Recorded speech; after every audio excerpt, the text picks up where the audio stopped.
사기입니다. 폴란드 돕는 척하면서 우리 미군 기밀 빼내가려는 더러운 속셈 모를 줄 아시오. 이 프로젝트 당장 손대세요. 마침내 수조원 규모의 K2 전차 2차 본계약이 전격 체결되었습니다. 미군 담당관 마이클은 한국의 헌신을 산업 스파이의 소행이라며 비난했습니다. 미국과 독일의 서슬퍼런 압박 속에 우리 폴란드군은 중간에 끼어 그저 지켜볼 수밖에 없었죠. 하지만 한국 기술진은 묵묵히 영하 50도의 칼바람을 견뎌냈고 그 뜨거운 진심은 결국 차갑게 얼어붙었던 서방의 불신을 무너뜨렸습니다. 전 세계 방산 시장의 판도를 단숨에 뒤집어버린 경이로운 기록이 지금 시작됩니다.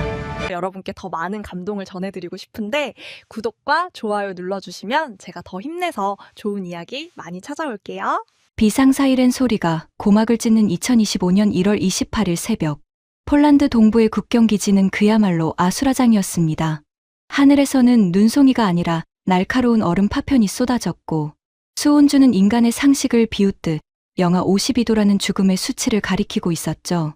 숨을 한번 들이마실 때마다 폐포가 얼어붙어 찢어지는 것 같은 금속성 통증이 밀려왔고 뱉어내는 숨결은 공중에 닿기도 전에 고드름이 되어 바닥에 떨어졌습니다. 연병장에는 한 대에 200억 원을 호가하는 독일의 자존심, 레오파르트 EH7 전차 50대가 줄지어 서 있었습니다. 하지만 그들은 더 이상 전장을 누비는 강철 거인이 아니었습니다. 영하 50도의 혹한은 유럽이 자랑하던 정밀공학마저 비참하게 무력화시켰죠. 엔진 오일은 젤리처럼 굳어 피스톤을 꽉 붙들었고 내부의 복잡한 전자 기판들은 안팎의 온도 차로 발생한 이슬맺힘 현상 때문에 전기가 합선되어 하나둘 타버리고 있었습니다. 저는 폴란드 육군의 야누시입니다. 30년 넘게 전차와 함께 살아온 군인이지만 이토록 무력한 모습은 처음 보았습니다.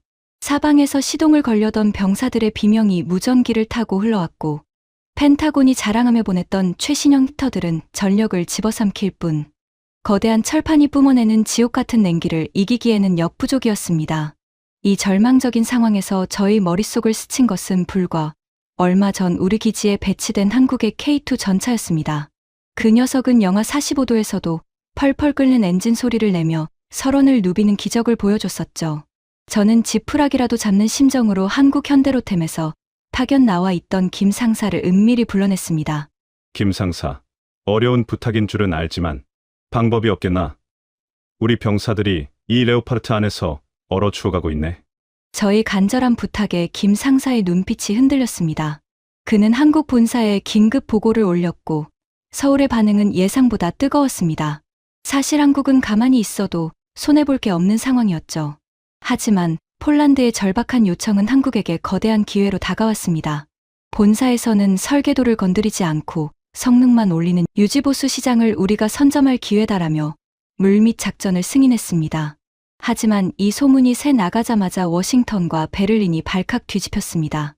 미국 펜타곤 소속 군수 담당관 마이클과 독일 기술진이 한 걸음에 달려와 우리 국방부의 멱살을 잡았습니다. 마이클은 분노를 참지 못하고 제 책상을 내리치며 소리쳤습니다. 우리 레오파르트의 설계도를 한국인들에게 까보여주겠다는 겁니까?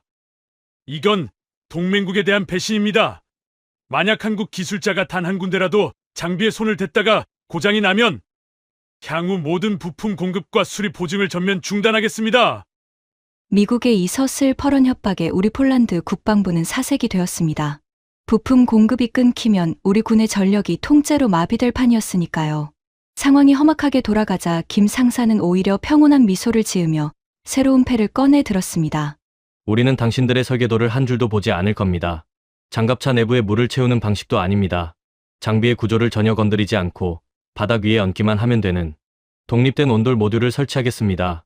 설계도를 한 줄도 보지 않고도 이 강철 덩어리들을 살려내겠다는 김 상사의 제안에 경납고 아는 잠시 정적이 흐르더니 이내 비웃음으로 가득 찼습니다. 미국 펜타곤에서 온 마이클과 독일의 엔지니어들은 서로의 얼굴을 보며 어처구니 없다는 듯 낄낄거렸죠. 마이클은 콧방귀를 뀌며 제 어깨를 툭 쳤습니다. 좋습니다, 대령님. 저 한국인들이 이 귀한 장비들을 가지고 무슨 소꿉장난을 하든 마음대로 하게 두시죠. 어차피 내일 아침이면 엔진은커녕 기름 탱크까지 꽁꽁 얼어붙어 있을 테니까요. 대신 실패하는 즉시 한국 기술진은 이 기지에서 영구 추방입니다. 물론 폴란드 정부도 우리 장비에 손을 댄 대가를 톡톡히 치러야 할 겁니다. 그들은 오만한 경고를 남긴 채 히터가 빵빵하게 나오는 본부 건물로 발걸음을 옮겼습니다. 자기네 나라 무기가 고철처럼 변해가는 것도 방치하면서 오로지 자신들의 기술 권위만을 내세우며 비겁하게 뒷짐을 진 것이죠. 경납고에 남겨진 것은 뼈를 깎는 추위와 침묵하는 거대한 전차들, 그리고 작업복을 입은 한국 기술팀뿐이었습니다. 저는 김 상사의 안색을 살폈습니다. 수백억 원짜리 전차 수십 대가 그의 손에 맡겨진 상황, 그 중압감은 상상조차 할 수 없었을 겁니다. 하지만 그는 흔들리지 않았습니다. 오히려 차가운 금속판 위에 손을 얹고 마치 아픈 아이를 달래듯 나직하게 읊조렸습니다. 오래 기다렸지. 곧 따뜻하게 해줄게. 그는 팀원들에게 눈짓했고 곧이어 무거운 공구 상자가 열리는 소리가 고요한 경납고에 울려 퍼졌습니다. 밤이 깊어지자 경납고의 기온은 영하 40도 아래로 곤두박질 쳤습니다. 숨결마저 얼음 가루가 되어 흩어지는 그 지옥 같은 어둠 속에서 마침내 한국의 첫 번째 용접 불꽃이 찬란하게 튀어올랐습니다. 미군들이 내일 아침이면 저 한국인들은 짐을 싸게 될 것이라며 코를 골고 있을 때 김 상사와 그의 팀원들은 차가운 쇳덩이 밑바닥에 누워 사투를 시작했습니다. 땀방울이 흐르자마자 얼음 조각이 되어 얼굴에 박히는 고통 속에서도 그들의 손길은 단 1mm의 오차도 허용하지 않았습니다. 저는 그 숭고한 뒷모습을 지켜보며 가슴 한구석이 뜨거워지는 것을 느꼈습니다. 서구의 정밀공학이 포기해버린 이 동토의 땅에서 수천 년을 이어온 한국의 지혜가 이제 막 강철 거인의 심장을 향해 꿈틀거리기 시작한 것입니다. 72시간이라는 잔인한 모래시계가 돌아가는 경납고의 밤은 유난히도 길고 차가웠습니다. 이른 아침, 기지 본부에서 밤을 보낸 미군 군수 담당관 마이클이 경납고의 묵직한 철문을 거칠게 밀치며 들어왔습니다. 어제 저녁 한국 기술팀을 비웃으며 따뜻한 막사로 떠났던 그의 얼굴에는 여전히 오만함이 가득 배어 있었죠. 그는 한국인들이 밤사이 추위에 질려 짐을 싸고 있거나 얼어붙은 전차 앞에서 발을 동동 구르고 있을 거라 확신하고 있었습니다. 하지만 경납고 안으로 들어선 마이클의 눈앞에 펼쳐진 광경은 그의 예상을 완전히 빗나간 것이었습니다.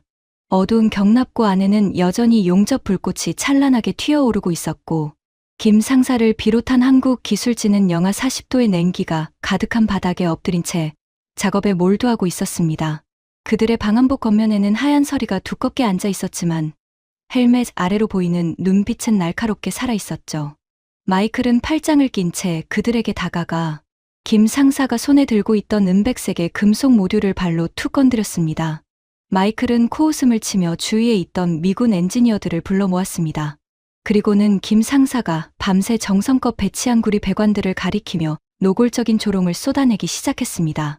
한국인들은 전차가 아니라 보일러를 팔러 온 거냐는 그의 목소리가 경납고 안에 울려 퍼졌습니다. 정밀공학의 결정체인 레오파르트 전차. 엔진룸에 보일러 배관이나 깔겠다는 발상 자체가 미국 국방부에 대한 모욕이라며 길길이 날뛰었죠. 그는 온돌이라는 한국의 난방 방식을 원시적인 미신이나 다름없는 구시대의 유물로 취급하며 이런 장난감 같은 도구들이 첨단 센서로 가득한 전차를 망가뜨릴 것이라고 단언했습니다. 독일에서 온 엔지니어들도 마이클의 말에 맞장구를 치며 거들었습니다. 그들은 자신들이 설계한 강제 송풍 히터야말로 가장 과학적인 난방 방식이며 바닥에 열선을 깔아 엔진을 녹이겠다는 건 열역학의 기본도 모르는 짓이라며 비웃었습니다. 3000년 전이나 지금이나 똑같은 방식을 고집하는 한국인들이 불쌍하기까지 하다는 그들의 비아냥거림에 저는 주먹을 꽉 쥐어야 했습니다. 저는 얼마 전 폴란드 평원에서 보았던 그 뜨거운 엔진 소리를 증명하고 싶었지만 마이클의 위세에 눌려 침묵을 지킬 수밖에 없었습니다. 마이클은 주머니에서 종이 한 장을 꺼내 제 책상 위에 거칠게 내던졌습니다. 그것은 펜타곤 법무팀이 긴급히 작성한 독소 조항이 가득한 특별 계약서였습니다. 마이클의 목적은 명확했습니다. 그는 폴란드 정부를 향해 서슬퍼런 경고를 날렸습니다. 만약 한국 기술자가 작업하는 과정에서 우리 미군 장비의 핵심 설계도가 단 한 줄이라도 노출되는 정황이 포착되면 즉시 폴란드를 기술 보호 협정 위반으로 간주하여 향후 모든 부품 공급을 영구히 중단하겠다고 말이죠. 우리 폴란드군으로서는 전력의 절반을 포기하라는 협박이나 다름없었습니다. 당황한 우리 국방부 관리들이 어쩔 줄 몰라 할 때 모든 비난을 묵묵히 듣고 있던 김 상사가 차갑게 웃으며 마이클의 앞을 가로막았습니다. 그는 오히려 이 위기를 기회로 바꾸려는 듯 새로운 조건을 내걸었습니다. 좋습니다. 폴란드가 입을 모든 기술적 피해와 장비 손실은 우리 한국 기업이 전적으로 보증하겠습니다. 만약 이 공사로 인해 전차에 단 하나의 결함이라도 생긴다면 우리가 그 장비 대금인 300억 원 전액을 폴란드 정부에 즉시 현금으로 배상하겠습니다. 미군들과 독일 엔지니어들은 이 파격적인 선언에 경악했습니다. 자기네 무기를 고철처럼 방치하고 도망갔으면서도 한국인들이 스스로 목줄을 거는 모습이 그저 우스꽝스러웠을 겁니다. 마이클은 비열한 미소를 지으며 김 상사에게 서명을 종용했습니다. 실패하면 당신들은 평생 빚더미에 앉아 다시는 이 바닥에 발을 붙이지 못할 거라면서요. 하지만 김 상사의 손길은 떨림이 없었습니다. 그는 이 굴욕적인 계약서가 나중에 미국의 오만한 콧대를 꺾을 역사적인 증거가 될 것임을 확신하는 듯했습니다. 김 상사는 서명을 마친 뒤 성공한다면 이 온돌 모듈을 전 세계 미군 혹한기 장비의 공식 표준으로 채택하는 논의를 시작하라는 역공을 펴며 마이클을 당황하게 했습니다. 이제 판은 커졌습니다. 단순한 수리를 넘어 대한민국의 기술 자존심과 미국의 권위가 정면으로 충돌하는 거대한 전쟁이 시작된 것입니다. 마이클은 코웃음을 치며 경납고를 빠져나갔고 기지 내에는 한국힘의 실패를 고대하는 살벌한 분위기만 감돌았습니다. 하지만 김 상사는 다시 장갑차 바닥 아래로 몸을 집어넣었습니다. 1mm의 오차도 허용하지 않는 정교한 수평 작업과 열을 가두기 위해 특수 배합된 추결제가 촘촘히 채워지는 광경은 마치 예술작품을 만드는 장인의 모습과도 같았습니다. 과연 이 침묵하는 강철 거인들이 한국의 혈관을 이식받고 다시 포효할 수 있을까요? 72시간이라는 잔인한 모래시계가 돌아가는 경납고의 두 번째 밤은 더욱 짙고 차갑게 내려앉고 있었습니다. 경납고의 차가운 공기는 시간이 지날수록 날카로운 칼날이 되어 피부를 파고들었습니다. 우리가 간곡하게 부탁하여 시작된 이 비밀스러운 공사가 본궤도에 오른 지 불과 하루가 지났지만 기지 안의 긴장감은 폭발 직전이었죠. 특히 미국 군수 담당관 마이클의 감시는 광기에 가까울 정도로 집요해졌습니다. 그는 작업 현장을 수시로 드나들며 한국 기술진의 일거수일투족을 감시했고 아주 작은 금속 소리에도 민감하게 반응하며 꼬투리를 잡으려 혈안이 되어 있었습니다. 마이클은 작업 구역을 표시한 안전선 앞까지 다가와 팔짱을 낀 채 김 상사를 매섭게 노려보았습니다. 그의 눈빛에는 한국의 기술이 성공하길 바라는 마음 따위는 단 1%도 없었습니다. 오히려 어떻게든 이 작업이 실패해서 폴란드 국방부가 자신들에게 고개를 숙이고 한국 기술진이 불명예스럽게 쫓겨나가기만을 간절히 기도하는 사람처럼 보였죠. 저는 그 살벌한 시선 사이에서 혹시라도 물리적인 충돌이 일어날까봐 한시도 마음을 놓을 수 없었습니다. 사건은 모두가 잠든 고요한 새벽에 터지고 말았습니다. 갑자기 경납고 안에서 무언가 육중한 금속이 찢어지는 듯한 거대한 파열음이 울려 퍼졌습니다. 우지끈 하는 그 소리는 고요한 기지의 정적을 무참히 깨부수었고 비상벨 소리에 놀란 마이클과 저는 외투도 제대로 걸치지 못한 채 경납고로 달려갔습니다. 그리고 그곳에서 펼쳐진 광경을 본 마이클은 기다렸다는 듯이 비명을 질러댔습니다. 경납고 바닥에는 레오파르트 전차 하부에서 뜯겨나온 거대한 장갑판들이 처참하게 팽개쳐져 있었습니다. 수십 년간 전차를 다뤄온 제 눈에도 그것은 마치 전차의 배를 갈라놓은 듯한 끔찍한 파괴 행위로 보였죠. 마이클은 얼굴이 벌겋게 달아오른 채 헌병대를 향해 고함을 쳤습니다. 이 미친 한국인들이 드디어 대형 사고를 쳤군. 이건 명백한 장비 파괴다. 당장 작업을 중단시키고 이놈들을 기지 밖으로 끌어내. 마이클의 호령의 헌병대원들이 한국 기술진의 앞을 가로막으며 험악한 분위기를 조성했습니다. 일촉즉발의 위기 상황이었지만 그 소란 속에서도 김 상사는 흔들림 없이 뜯겨나간 판을 가리켰습니다. 그는 차분하지만 위험 있는 목소리로 마이클의 폭주를 막아 세웠습니다. 김 상사는 바닥에 떨어진 장갑판 안쪽을 손가락으로 짚었습니다. 그곳에는 미국과 독일이 그토록 자랑하던 최첨단 단열재들이 검게 썩어 문드러진 채 곰팡이와 습기를 머금고 있었습니다. 김 상사는 마이클의 눈을 똑바로 응시하며 말했습니다. 이 낡고 비효율적인 쓰레기들이 엔진의 열기를 가두기는커녕 오히려 습기를 가둬 장비의 핵심 배선들을 갉아먹고 있었다고 말이죠. 그는 우리가 뜯어낸 것은 전차의 뼈대가 아니라 병사들의 발을 얼게 만들고 기계를 병들게 했던 무능한 과거의 흔적일 뿐이라고 단언했습니다. 뜯어낸 자리에는 이제 한국이 가져온 특수구리, 배관과 은백색의 지능형 출혈판이 이식될 준비를 마친 상태였습니다. 장갑차를 파괴했다는 마이클의 확신이 순식간에 무색해지는 순간이었습니다. 저는 그제야 안도의 한숨을 내쉬며 분노로 얼굴이 벌겋게 달아오른 마이클을 제지했습니다. 그는 여전히 씩씩거리며 믿을 수 없다는 표정을 지었지만 눈앞에 드러난 썩은 단열재의 실체 앞에서는 더 이상 할 말을 찾지 못했습니다. 헌병대원들도 머쓱한 표정으로 뒤로 물러났고 경납고 안에는 다시 한국 기술진의 정교한 망치 소리만이 울려 퍼지기 시작했습니다. 소란이 잦아든 경납고 안에는 다시금 규칙적인 금소금이 울려 퍼지기 시작했습니다. 마이클의 오해와 난동이 한바탕 지나간 뒤였지만 한국 기술팀의 손길에는 일말의 망설임조차 없었죠. 그들은 뜯겨나간 낡은 단열재 대신 한국에서 공수해온 가느다란 구리 배관들을 레오파르트 전차의 심장부로 밀어넣기 시작했습니다. 겉으로 보기에는 평범한 금속선 뭉치처럼 보였겠지만 그것은 수천 년을 이어온 한국의 지혜가 현대공학과 결합한 결정체였습니다. 저는 그 과정을 곁에서 지켜보며 경탄을 금치 못했습니다. 한국 기술진은 엔진의 주요 설계를 단 한 군데도 건드리지 않았습니다. 그들은 단지 엔진이 작동할 때 발생하는 엄청난 열기, 즉 서방의 전차들이 배기통을 통해 공기 중으로 허무하게 버려버리던 그 열기를 붙잡아 전차 바닥 전체로 순환시키는 통로를 만들었을 뿐입니다.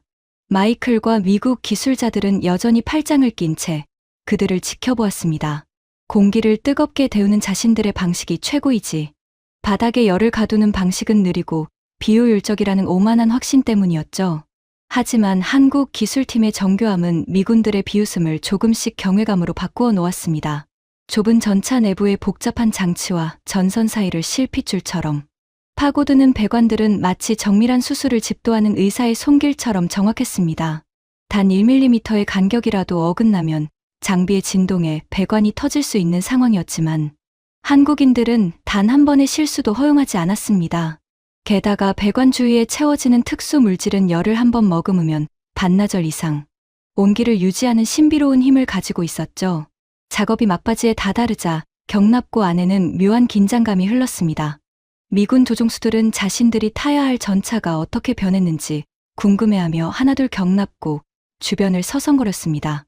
여전히 영하 52도의 칼바람이 몰아치는 밖과는 달리 한국 기술팀이 사투를 벌이는 전차 주변은 그들의 땀방울과 용접 열기로 인해 하얀 수증기가 피어오르고 있었습니다.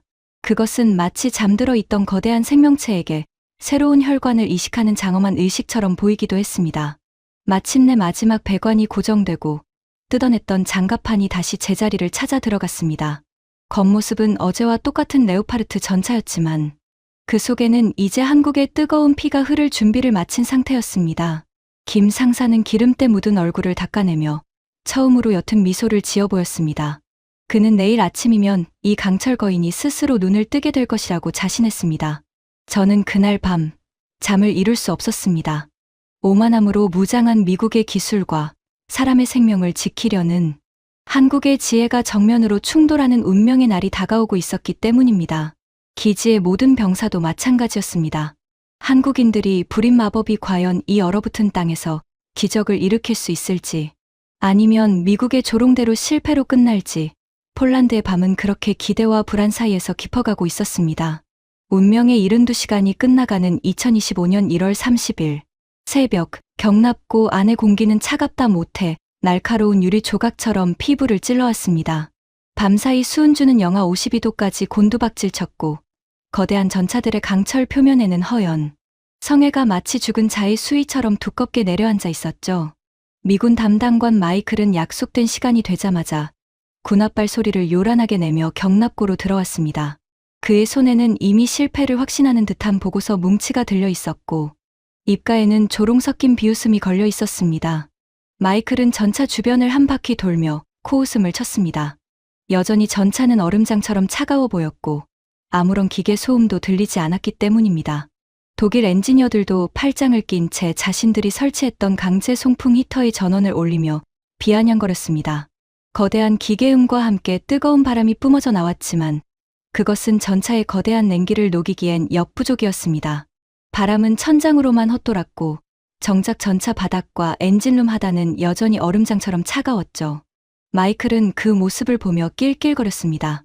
정밀공학의 산물인 우리 히터도 못하는 일을 바닥에 깔린 구리선. 몇 가닥이 해낼 거라고 믿었느냐며 조롱했습니다. 그때였습니다. 굳게 닫혀있던 전차의 육중한 해치가 안쪽에서 천천히 열리기 시작했습니다. 그 틈새로 뿜어져 나온 것은 하얀 냉기가 아니었습니다. 마치 펄펄 끓는 가마솥 뚜껑을 열었을 때처럼 아지랑이가 섞인 묵직하고 훈훈한 열기가 밖으로 쏟아져 나왔습니다. 해치 밖으로 몸을 내민 김 상사의 모습에 경납고 안의 모든 이들은 입을 다물지 못했습니다. 영하 52도의 혹한 속에서 미군들은 두꺼운 방한복 단추를 턱 끝까지 채우고도 덜덜 떨고 있었지만 김 상사는 두꺼운 외투 지퍼를 가슴 아래까지 시원하게 풀어헤친 채 나타난 것입니다. 그의 얼굴은 마치 온천욕을 막 마치고 나온 사람처럼 발갛게 상기되어 있었고 이마에 맺힌 땀방울을 소매로 닦아내자마자 차가운 공기와 만나 머리 위로 하얀 김이 모락모락 피어올랐습니다. 밖으로 나온 그는 연신 손부채질을 하며 모니터 하나를 밖으로 꺼내 보여주었습니다. 처음에는 그저 짙은 파란색뿐이던 화면에 전차의 가장 밑바닥부터 선홍색의 강렬한 열기가 피어오르고 있었습니다. 바닥 자체를 달구어 열을 위로 밀어 올리는 한국식 온돌의 추결. 원리가 지옥 같은 추위를 뚫고 작동하고 있었던 겁니다. 모니터 속의 파란 냉기는 붉은 열기에 밀려 빠르게 사라져갔습니다. 영하 50도의 동토 아래 굳어있던 레오파르트 전차의 심장부가 마치 살아있는 생명체의 체온처럼 섭씨 20도까지 치솟는 광경을 목격한 마이클의 표정이 순식간에 사색이 되었습니다. 젤리처럼 끈적하게 굳어있던 엔진 오일이 흐물흐물하게 녹아내려 선명한 빛을 띠기 시작했고 습기가 가득했던 정밀 기판들 사이에서는 하얀 수증기가 증발하며 최적의 상태로 돌아오고 있었습니다. 미국의 최첨단 히터가 3시간을 넘게 돌려도 해결하지 못했던 문제를 한국의 온돌 모듈이 단 1시간 만에 물리 법칙을 비웃듯 해결해버린 것입니다. 경납고 안에 모여있던 폴란드 병사들 사이에서 낮은 탄성이 터져 나왔습니다. 그들은 보이지 않는 열기가 거대한 강철, 괴물을 안쪽에서부터 서서히 녹여가는 그 신비로운 광경에 압도당해 있었습니다. 마이클은 여전히 부정하고 싶었는지 온도계가 고장난 것이 아니냐며 소리를 질렀지만 그의 떨리는 손은 이미 패배를 인정하고 있었습니다. 3000년 전부터 한국의 조상들이 돌을 달구어 추위를 다스렸던 그 지혜가 21세기의 가장 복잡한 살인, 병기마저 따뜻하게 품어안은 역사적인 순간이었습니다. 김 상사는 전차에서 완전히 내려와 땀에 젖은 목덜미를 닦아내며 나직하게 말했습니다. 공학은 숫자를 다루지만 온돌은 생명을 다룬다고 말이죠. 우리가 깔아놓은 것은 단순한 배관이 아니라 이 차가운 기계가 혹한 속에서도 주인을 배신하지 않게 만드는 신뢰의 통로라는 그의 목소리는 경납고 안에 그 어떤 호령보다 더 묵직하게 울려 퍼졌습니다. 저는 그 순간 우리가 단순히 무기를 고친 것이 아니라 서구식 공학이 가진 오만한 한계를 한국의 따뜻한 철학이 무너뜨렸음을 확신했습니다. 이제 모든 준비는 끝났습니다. 데이터는 완벽했고 전차의 심장은 이미 충분히 데워져 있었습니다. 마이클은 입을 꾹 다문 채 모니터에서 눈을 떼지 못했고 저는 떨리는 손으로 전차 해치 위로 올라갔습니다. 과연 이 거대한 쇳덩이가 단 한 번의 시동으로 침묵을 깨고 일어날 수 있을까요? 2025년 1월의 이 지독한 새벽, 한국의 온기가 불러올 대반전의 결과가 이제 막 전 세계 방산 시장의 판도를 바꿀 준비를 마쳤습니다. 경납고의 모든 데이터가 한국의 완승을 가리키자 마이클은 정말 똥 씹은 표정으로 한동안 말을 잇지 못했습니다. 72시간 전만 해도 수백억 원의 배상금을 운운하며 기세등등하던 그였지만 이제는 자신이 가져온 정밀 온도계의 수치를 어떻게 보고해야 할지 몰라 얼굴이 불그락푸르락 달아올라 있었죠. 그는 억지로 고개를 돌리며 서둘러 짐을 챙기기 시작했습니다. 패배를 인정하고 싶지 않은 오만한 기술자의 마지막 발악처럼 보였습니다. 평생을 서구의 정밀공학만이 정답이라 믿어온 그에게 한국의 온돌은 도저히 받아들일 수 없는 비과학적인 마법처럼 느껴졌을 겁니다. 그때였습니다. 기름때 묻은 장갑을 벗으며 전차에서 내려온 김 상사가 퇴근하려던 마이클의 앞을 가로막았습니다. 저는 순간 다시 긴장했지만 김 상사의 입에서 나온 말은 의외였습니다. 날도 추운데 고생 많았으니 보고서는 내일 쓰고 일단 저녁이나 같이 하자는 제안이었죠. 그 말은 비아냥이 아니라 싸움이 끝난 뒤 상대에게 건네는 한국인 특유의 묵직한 여유였습니다. 마이클은 자존심 때문에 거절하려 헛기침을 했지만 영하 52도의 칼바람에 지칠 대로 지친 그의 몸은 이미 따뜻한 불빛이 새어나오는 막사 쪽으로 향하고 있었죠. 인간의 의지보다 무서운 것이 생존을 갈구하는 몸의 본능이라는 것을 저는 그날 마이클의 뒷모습에서 보았습니다. 막사 문을 열자마자 쏟아져 나온 것은 뼛속까지 녹여줄 것 같은 묵직하고 끈끈한 온기였습니다. 바닥에는 한국에서 가져온 온돌 매트가 훈훈하게 달궈져 있었고 그 위에 발을 내딛는 순간 마이클의 뻣뻣하던 어깨가 단번에 무너져 내렸습니다. 서양의 히터는 머리만 뜨겁게 만들고 발끝은 여전히 시리게 하지만 한국의 온돌은 발바닥부터 시작해 척추를 타고 심장까지 온기를 밀어 올렸습니다. 마이클은 처음에는 바닥이 너무 뜨겁다며 엉덩이를 들썩거리고 이건 피부를 태우는 원시적인 방식이라며 투덜거렸지만 10분도 채 지나지 않아 자기도 모르게 다리를 쭉 펴고 앉아 깊은 한숨을 내쉬었습니다. 그 한숨은 오랫동안 짊어지고 있던 오만함의 무게가 내려놓아지는 소리처럼 들렸습니다. 곧이어 김이 모락모락 피어오르는 커다란 냄비가 상 위에 올랐습니다. 멸치와 다시마를 진하게 우려낸 맑고 시원한 육수에 쫄깃한 면발과 속이 꽉 찬 왕만두가 가득 담긴 칼만둣국이었습니다. 마이클은 의심스러운 눈초리로 국물을 한 모금 마시더니 깜짝 놀라며 물었습니다. 도대체 언제 이런 육수를 우려낸 것이냐며 최소 몇 시간은 걸렸을 텐데 자기를 속이는 게 아니냐고 따져 물었죠. 김 상사는 허허 웃으며 주머니에서 작은 사탕 크기의 동전 육수 한 알을 꺼내 보여주었습니다. 이것이 바로 한국의 농축 기술이며 뜨거운 물만 있으면 전 세계 어디서든 고향의 맛을 낼 수 있다는 설명에 마이클은 할 말을 잃은 듯 했습니다. 마이클은 그 작은 알약 하나가 만들어낸 깊은 감칠맛에 혀를 내둘렀습니다. 하지만 진짜 충격은 따로 있었습니다. 김 상사가 비장의 무기처럼 꺼내놓은 알타리무 김치였습니다. 마이클은 처음 보는 길쭉하고 빨간 무김치를 보며 이건 너무 맵고 냄새가 강해서 먹을 수 없다고 선을 그었습니다. 하지만 옆에서 우리 폴란드 병사들이 내는 경쾌한 소리에 홀린 듯 무 하나를 집어들었습니다. 아작 하는 소리가 막사 안에 울려 퍼진 순간 그의 눈은 휘둥그레졌습니다. 단단하면서도 시원한 무의 식감이 입안을 강타했고 뒤이어 느껴지는 매콤한 양념은 만두의 기름진 맛을 완벽하게 씻어주었죠. 그는 연신 땀을 뻘뻘 흘리며 국물 한 방울 남기지 않고 그릇을 비워냈습니다. 알타리무의 맵싸한 맛이 중독적이라며 어느새 빈 그릇을 내미는 그의 모습에서 어제까지의 독서는 찾아볼 수 없었습니다. 배를 두드리며 따뜻한 아랫목에 몸을 지지던 마이클은 마침내 나직한 한숨을 내쉬며 입을 열었습니다. 입으로는 끝까지 한국 기술을 인정하지 않으려 발버둥 쳤지만 이미 그의 몸은 한국의 온기와 맛에 완전히 항복한 상태였습니다. 그는 식사를 마치고 일어서면서도 내일 시동이 걸려야 진짜 성공인 거라며 마지막 자존심을 세웠지만 정작 그의 손에는 김 상사가 챙겨준 알타리무 통 하나가 보물처럼 들려 있었습니다. 밖에는 여전히 영하 52도의 눈보라가 치고 있었지만 한국의 지혜가 머무는 막사 안은 봄날의 햇살처럼 찬란하고 평화로웠습니다. 칼만둣국 파티의 온기가 채 가시지 않은 다음 날 아침 폴란드 기지의 고요한 새벽은 요란한 헬기, 프로펠러 소리에 의해 깨졌습니다. 펜타곤의 군수 담당 별셋 장군들과 독일 최고의 엔진, 명장들이 한국의 기술력을 검증하기 위해 직접 현장으로 날아온 것입니다. 그들은 도착하자마자 믿을 수 없다는 표정으로 경납고로 향했습니다. 수십 년간 해결하지 못한 혹한기 기동 문제를 동양의 작은 나라가 해결했다는 보고를 도저히 믿을 수 없었기 때문입니다.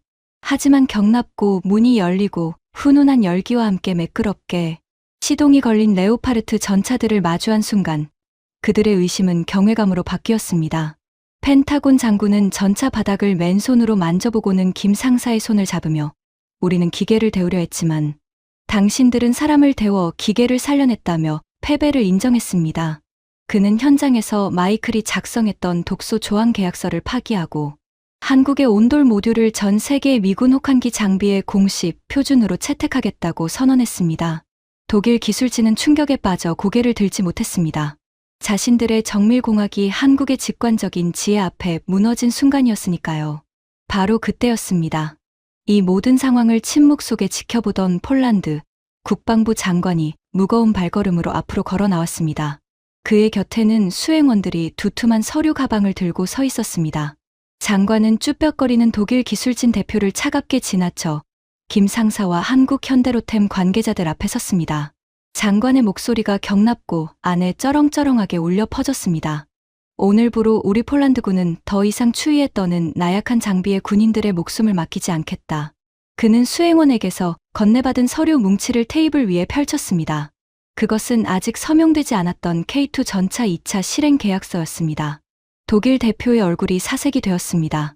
그들은 이번 수리만 잘 끝나면 차기 전차 사업권을 방어할 수 있을 거라 믿고 있었기 때문입니다. 하지만 장관은 망설임이 없었습니다.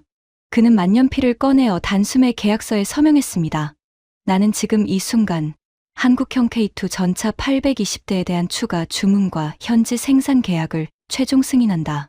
이것은 단순한 구매가 아니다. 툭하면 얼어붙는 과거의 유물들을 싹 걷어내고 영하 50도에서도 뜨거운 심장으로 달리는 한국의 피를 우리 군의 주력으로 삼겠다는 선언이다. 독일과 미국 관계자들이 보는 앞에서 이루어진 이 전격적인 계약 체결은 그야말로 충격 그 자체였습니다. 장관은 서명된 계약서를 김 상사에게 건네며 묵직하게 덧붙였습니다. 당신들이 보여준 그 온기처럼 우리 폴란드군을 그 어떤 추위에도 지지 않는 강한 군대로 만들어 주시오. 경납고 안의 폴란드 병사들은 일제히 환호성을 질렀고 패배한 독일 기술진은 사색이 된 얼굴로 짐을 싸서 도망치듯 자리를 떠야 했습니다. 단 72시간의 수리 작전이 수십조 원 규모의 K2 전차 제팟으로 돌아온 역사적인 순간이었습니다. 저는 이 광경을 보며 전율을 느꼈습니다. 한국은 단순히 고장난 전차를 고쳐준 게 아니라 유럽의 안보 지도를 송두리째 바꿔버린 것입니다.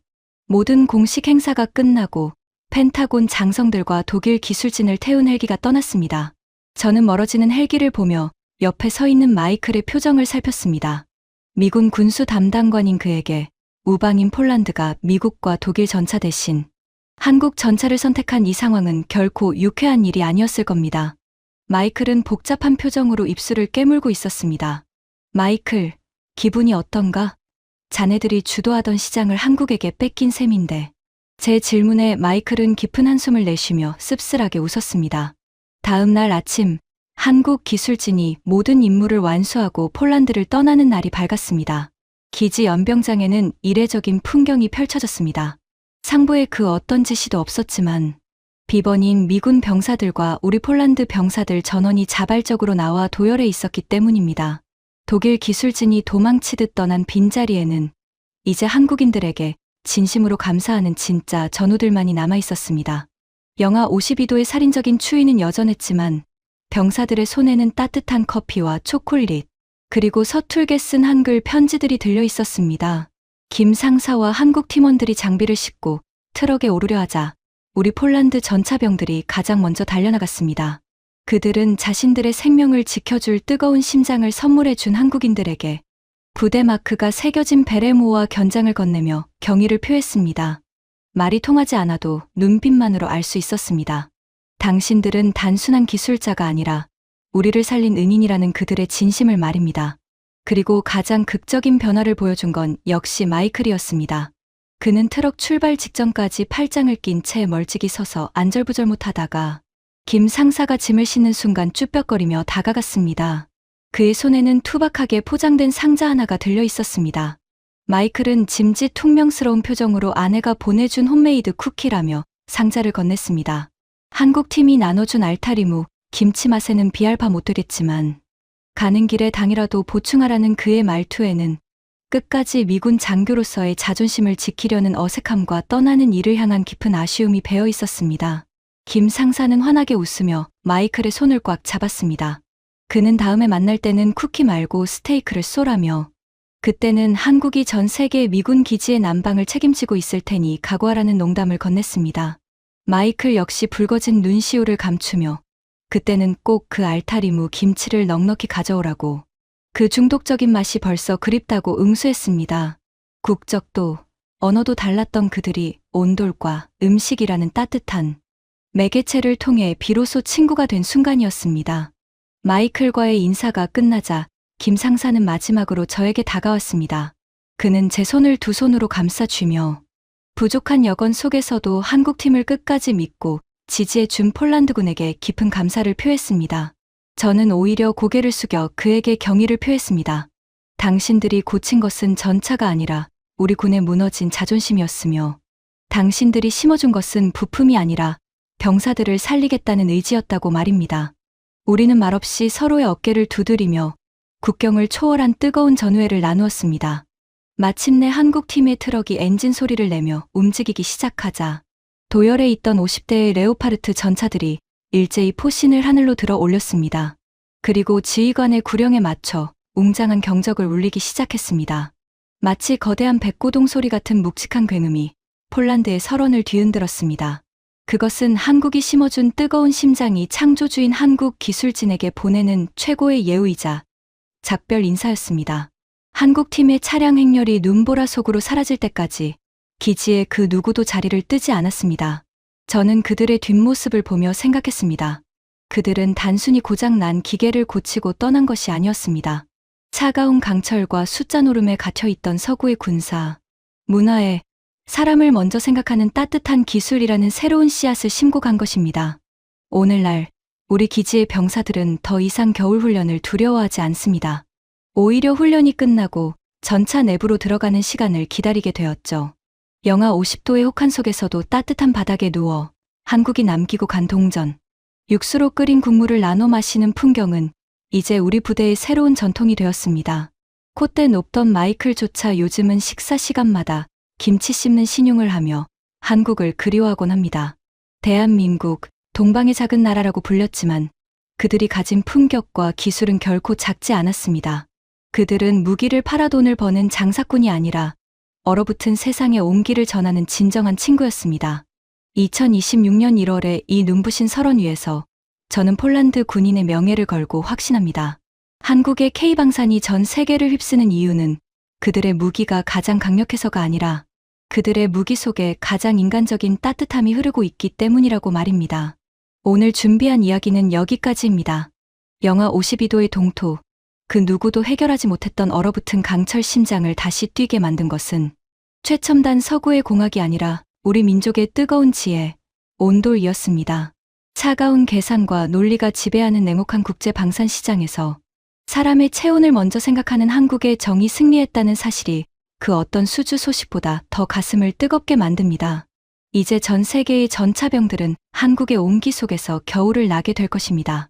가장 한국적인 것이 가장 세계적인 것이라는 말, 오늘 이 폴란드의 설원에서 다시 한번 증명되었습니다. 오늘 영상이 여러분의 가슴을 웅장하게 만들었다면 구독과 좋아요, 그리고 따뜻한 응원의 댓글 부탁드립니다. 여러분의 클릭 한 번이 대한민국을 알리는 큰 힘이 됩니다.